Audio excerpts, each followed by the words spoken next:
नाशिक आणि रायगडच्या पालकमंत्री पदाचा तिढा कायम असतानाच नाशिकमध्ये आता गिरीश महाजन पालकमंत्री पदाचं जे आहे ते बॅनर लागलेलं आहे। मी सध्या नाशिकच्या मध्यवर्ती ठिकाणी असलेल्या सीबीएस या ठिकाणी आहे। आपण या ठिकाणी जर बघितलं तर हिंदू जनसेवक गिरीश भाऊ नाशिकचे पालकमंत्री अशाचं जे आहे ते 3 बॅनर या ठिकाणी आपल्याला पाहायला मिळत आहे।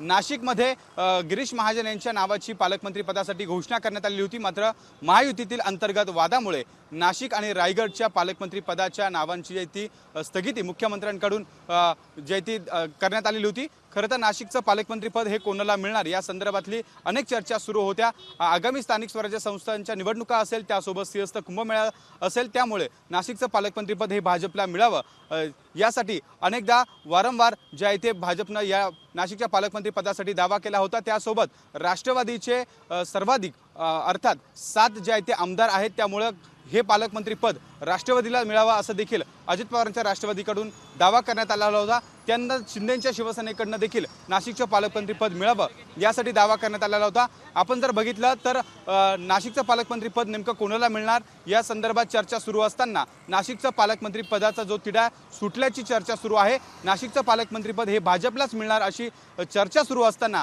आता नावाची घोषणा होण्याच्या आधीच गिरीश महाजन यांचे जे आहे ते पालकमंत्री पदाचा जो आहे तो बॅनर आपल्याला नाशिकच्या सीबीएस या ठिकाणी पाहायला मिळतोय। त्यामुळे आता या बॅनरनं नाशिकच्या राजकीय वर्तुळात एकच चर्चा जी आहे ती आपल्याला पाहायला मिळत आहे। खरं तर नाशिकमध्ये महायुतीकडनं 3ही पक्षाने दावा केलेला होता आणि त्यानंतर आता संपूर्ण नाशिकमध्ये जे आहे ते भाजपला हे पालकमंत्री पद जाईल अशी चर्चा आता सुरू झाली आहे। कॅमेरामन मयूर बारगेसह शुभम बोडके, एबीपी माझा, नाशिक।